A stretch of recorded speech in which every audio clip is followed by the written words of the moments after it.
Olá, queria dar aqui a minha contribuição para o assunto que eu acho que é de extrema relevância, que é a questão da estrutura familiar, né? Do planejamento familiar. Isso está tá relacionado com uma série de coisas e eu vou tentar aqui tratar de algumas delas, né? Para mim poder desenvolver melhor essa questão, tá? E quais, né? Então, basicamente, o que eu quero discutir aqui é a ideia do planejamento familiar, ou seja, como as famílias planejam a quantidade de filhos, esse tipo de coisa, né? E é o seguinte, bom, em primeiro lugar é evidente que pelo menos eu acho que é evidente, sei lá, racionalmente falando, que o ideal é que as famílias realmente tenham poucos filhos. Por quê? Poucos filhos significa que ela vai poder se dedicar, né, melhor a esses filhos, poder cuidar de uma maneira melhor. Geralmente, a maior parte das pessoas tem um nível de renda baixa, né, ou média. Então, há uma quantidade de recursos limitadas, né? Então, é difícil acreditar que uma família hoje, uma família de classe média baixa ou pobre, consiga prover uma família de muitos filhos. Eu acho isso algo bem difícil, né? Então, quanto mais filhos eles tiverem, menos eles podem prover esses filhos, menos eles podem dar, né? Pode ser que tenha até uma dificuldade mesmo de questão de espaço dentro da casa, né? De alimento, de roupas e de qualquer outras coisas que precisam, né? Isso é bem perceptível, né? Por exemplo, qualquer criança que seja, qualquer pessoa que seja filho único, ela tem uma vida diferente de uma família que tinha dois filhos, de uma família que tinha três, quatro, 10 filhos, né? Principalmente quando a gente trata de uma família mais pobre, né? É claro que quando a gente trata da questão familiar, a gente não deve tratar só da questão financeira, econômica, né? Mas também de outras questões amorosas, psicológicas da criança, né? Do afeto, do cuidado. Então, quando a pessoa tem um filho, tem dois filhos, é claro que depende do tempo também entre uma gestação e outra, né? E as condições, né, financeiras que a família está passando.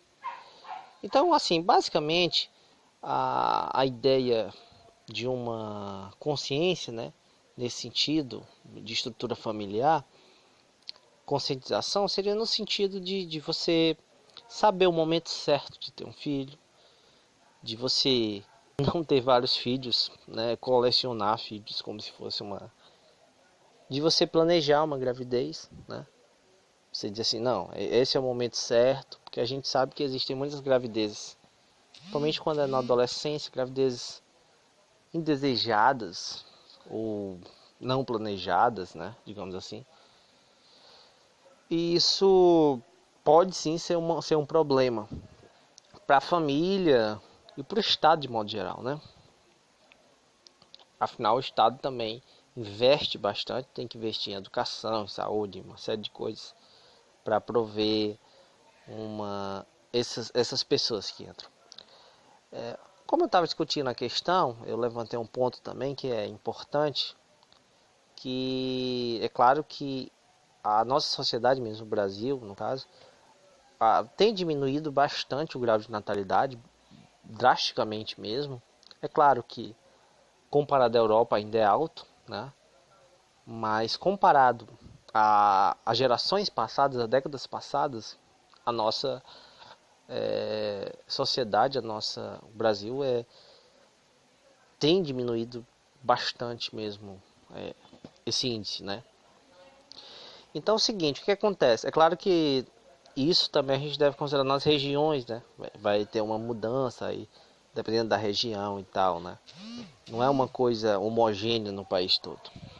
Mas mesmo nas regiões onde ainda são altas, elas são bem menores do que eram há 30, 40, 50 anos atrás. Ela vai progressivamente diminuindo, né? E por que que isso acontece? Há toda uma mudança socioeconômica e cultural. Dentre elas, o que acontece? Há uma inserção da mulher no mercado de trabalho. Isso, no contexto brasileiro, é recente, né? É recente. Até poucas décadas, né? Geralmente a mulher, ela ficava em casa. A função social, vamos dizer assim, da mulher, geralmente era cuidar da família, do marido e dos filhos. Então a mentalidade que tinha ela, que ela era criada, era a mentalidade de que ela iria podia até estudar ali alguns poucos anos, mas o objetivo dela era casar e ter filhos. Essa era a finalidade da vida dela: prover um lar, cuidar de filhos e do marido. Então, quando isso é uma regra, o que acontece é que há um estímulo muito grande para que ela tenha filhos, e principalmente para que ela tenha vários filhos, né?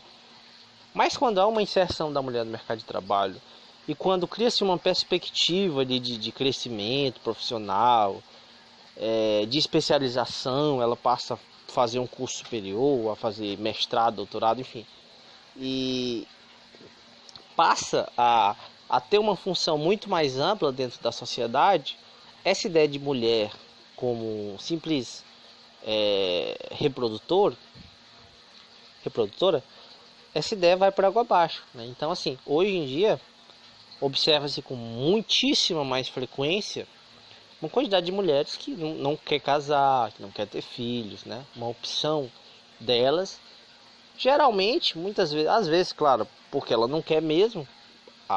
Aí vem a questão cultural, quer dizer, não há mais aquela pressão toda em cima disso, né? E outras porque elas têm objetivos profissionais ou mesmo pessoais que vão muito além dessa ideia. Então elas não é prioridade para ela o casamento, nem muito menos ter filhos, né? Outra coisa, a partir do momento que a pessoa adquire certa cultura, certa pensamento, certo grau de instrução, ela também se planeja muito mais, né? Então o índice de gravidezes indesejadas diminui, né? Então, assim, se ela não deseja ser e ela tem consciência disso, de que ela pode engravidar, então ela vai tomar muito mais cuidado, né? Há uma série de campanhas. Havia, em décadas passadas, muitos tabus que foram quebrados, como, por exemplo, o uso de anticoncepcionais, de camisinha, por exemplo. Foram tabus que foram sendo quebrados, né? Isso era bem difícil há décadas passadas, mas hoje em dia já é uma coisa bem comum. E mesmo a igreja, né, a igreja católica principalmente, que ela já não é contra isso, né? Pelo menos ela já não tem mais esse discurso contra esses métodos anticoncepcionais. E ela também, de certo modo, nesse sentido, ela perdeu um pouco o poder de influência, né? Em décadas passadas, a maior parte da população seguia à risca a religião, né? E não e simplesmente seguia e não questionava nem. Então, se a religião dizia que ela não fizesse algo, ela simplesmente não fazia e pronto. A própria religião foi se tornando menos conservadora e também foi tendo menos poder cultural, moral. Ou seja, o que é que eu quero dizer com tudo isso? Quer dizer que naturalmente a sociedade ela está evoluindo para um certo grau de conscientização maior em relação a isso, que já está pressionando para que os índices de natalidade, gravidez indesejada e tal diminuam bastante, né?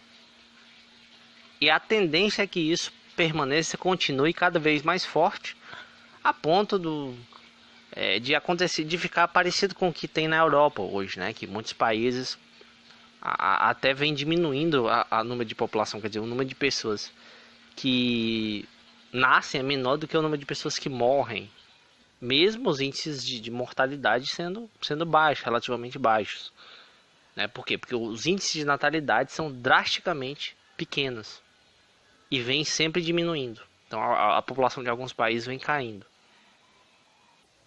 Claro que pensando em termos biológicos, a gente tem que pensar que tudo tem que, né, dentro da natureza, ela tem que ter um equilíbrio. A questão de natalidade, de mortalidade tem que ter um equilíbrio, né?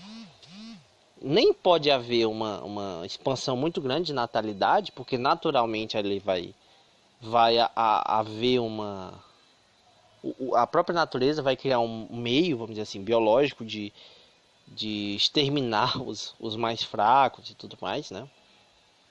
Isso acontece por meio de guerras, por meio da fome, por meio de superpopulação, de briga por espaço, por recursos. Então isso naturalmente a população. Então não há como haver um estímulo muito grande a isso.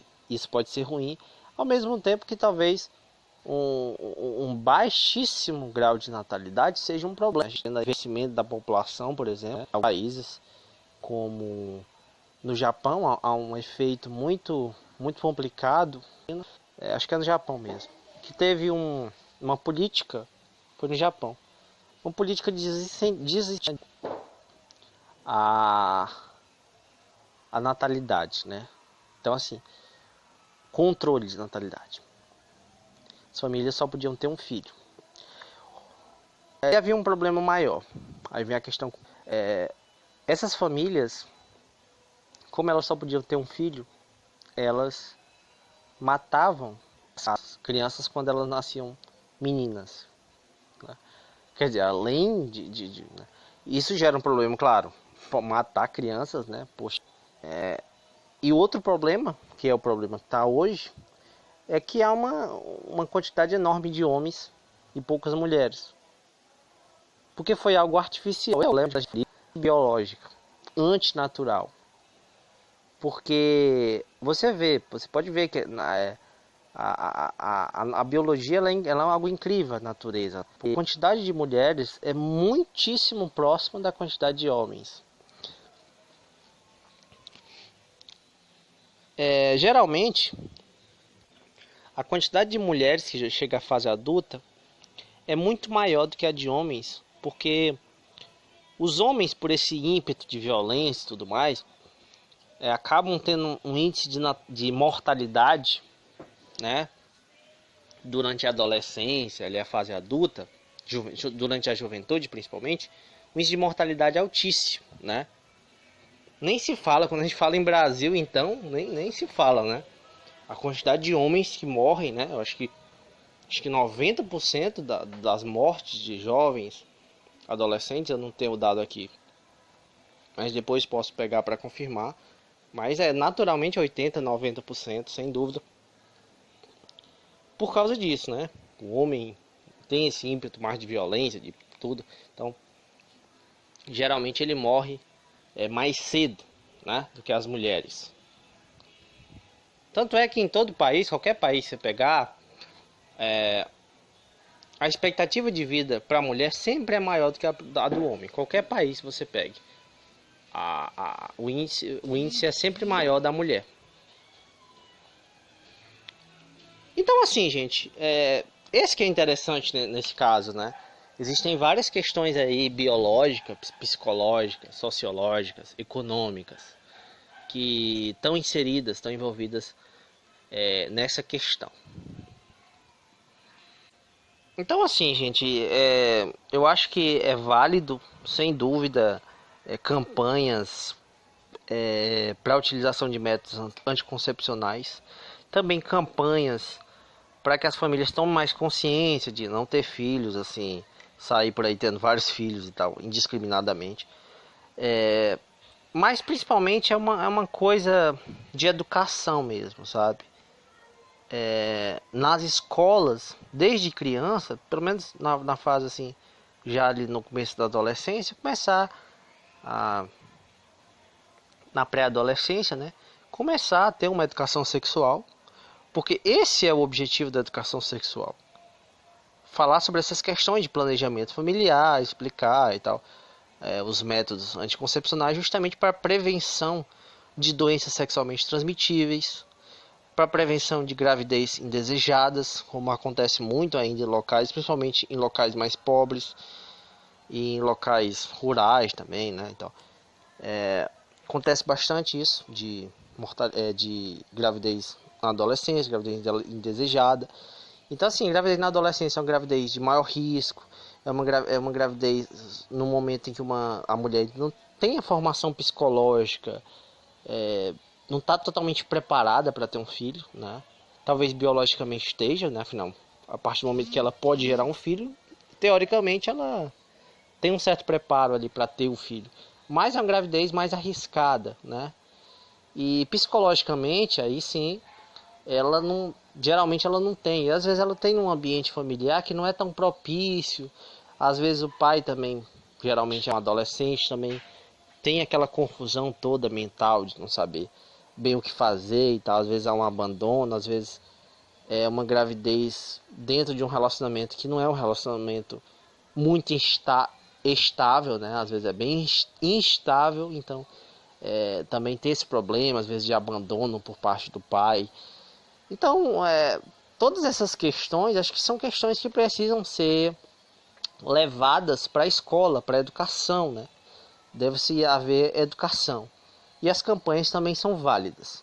A única coisa que eu não acho válida, que é uma ressalva que eu vou fazer, é a ideia de botar culpa nas pessoas totalmente no indivíduo. Não que ele não tenha culpa, mas dizer assim, teve filho mesmo, agora se vire e tal, o Estado não tem obrigação nenhuma, não sei o que, não sei o que. Isso aí já é uma coisa que eu não concordo. Eu acho que o Estado sim deve dar assistência para essas famílias, para essas adolescentes que tiveram filhos, mesmo a gravidez indesejada e tal, até para que elas cuidem dessa criança, para prevenção de aborto e tal, para que elas também